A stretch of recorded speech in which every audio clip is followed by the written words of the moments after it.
Mr. Benjamin, I know you were the president of the Rainbow City Festival, but this year you're on the management committee. I would like to get from you though, I spoke to Mrs. Benjamin and she mentioned that Rainbow City, she agreed that Rainbow City was growing in leaps and bounds. Now for the coming years, what is your vision for Rainbow City? Yeah. Well, Margaret, thank you. My vision for Rainbow City is this. What I think I should put it the other way from. Rainbow City right now is like a young boy who has actually outgrown his jacket. Mm-hmm. And what I see we have to do now is to start to prepare a new suit for Rainbow City. We have gone by leaps and bounds. And believe you me, the weight is too strong now for the committee. The organization's support is not strong enough. And I want to feel that Rainbow City has reached the stage where we need now a more meaningful support at a national level. And here I have in mind that if we consider and appreciate the role Rainbow City is playing in terms of a boost to the tourism industry, and as a result, the economy of this country, now is the time that we have to view it in a new light. And I wish that the powers that be or would be would start thinking from this point how they can give the necessary support so that we can continue. And failure to do this, let me say that those who have held it up to this stage, they are on the brink of frustration, even in spite of the success. I mean, we are happy with the success, but the level of frustration and workload could certainly have adverse effect later on. Now, I'm seeing Rainbow City to take on stronger position in the field of culture. This, I think, is one of the areas that need to be strengthened, but we cannot achieve that strength all on our own.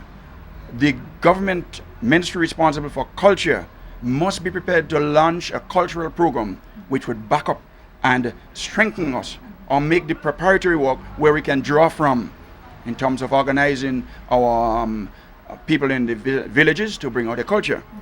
I would also like to see the Ministry of Agriculture, which is the backbone of this country, featuring more strongly. We had them for the first time this year, the Ministry of Agriculture, proper extension, and the Banana Society. We had with us before the nutmeg. But I'm thinking now in terms of having awards given, Rainbow City Award to outstanding farmers in the different areas and outstanding people in other fields, so that Rainbow City should be taking stock of its resources in terms of people and promoting the historical areas of interest. I think we're very, very poor in terms of recognizing this. We have areas like the Sulphur Spring at Claboni. We have a waterfall just in Mount Carmel there waiting to be explored, and we have to tap all these there. So that I think that we have to get better and stronger support, not only from the general public, but from the government, whosoever they may happen to be. And I must say that the question about local government, again, I mentioned it earlier on other areas there. If there is no early sign of that, then we can also almost see that any effort to keep this thing going might be just futile. Thank you very much. I would like to ask you another question though. What were the weaknesses, do you think, of the Rainbow City this year, the whole festival? I know that it's a great success, lots of people, lots more participation by the industry, etc. But were there any weaknesses? Were there any areas other than the cultural one that you mentioned concerning exactly people? Yeah. Well, there are many weaknesses, I think, and one of the reasons for one of the areas we're concerned about now is because of the the great interest in people wanting to run bars.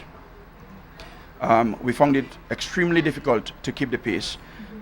And as a result, it caused a lot of congestion in some cases. We had mobile bars which took position on the streets, and so that the streets now were not being able to be used. Access is probably rather difficult. Then there is another problem that because of the large crowd in front, all the streets and in front of the administrative building proper, a lot of people who would want to come into the cultural show find it extremely difficult to go through this crowd. Probably older people and what have you, it's very, very difficult to go through that crowd to come into the cultural show. And one could actually foresee the need for another entrance from another street. Then that was a weakness. And of course I mentioned the cultural part of it, and a lot of fine tuning. And among the people we have in Grenville on these occasions, we are thinking in terms of perhaps an ambulance, how prepared we are for emergencies. I would have probably want to see things like the St. John Ambulance Brigade or Red Cross has a section which you can draw on in case of any emergencies. I mean, we're fortunate that we have not had many. There were a few minor ones, but these are areas that have to be coordinated with relevant authorities. What about another venue, say like Sea Moon, where it's a big open place? Do you think that you'll have to maybe extend or put some section of Rainbow City up there?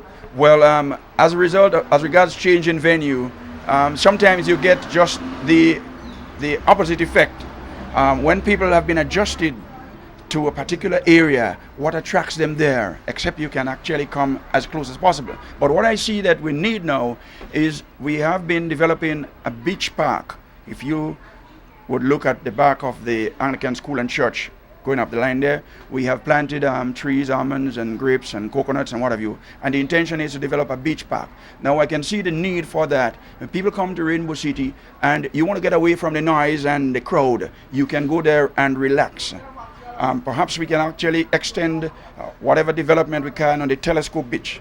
People come to Rainbow City and they spend some time on the beach and then come on for the cultural show and what have you. So there will be some breather space, a little variation, because not many people like that loud noise. The DJ, that's another area we have to some coordination and some common understanding, but that would have to be matched with rules and regulation which must be taken by the political people, the local government or what have you there. Hours of operation, how late should we go on? All these areas, these are weaknesses, and we have to really address them. Okay, thank you very much, Mr. Benjamin. Okay, thank you much, Margaret. This video is in celebration of my grandfather's life. If it wasn't for him, there wouldn't be any me. We truly miss him, and we truly love him. Thank you, Grandpa. This is for you.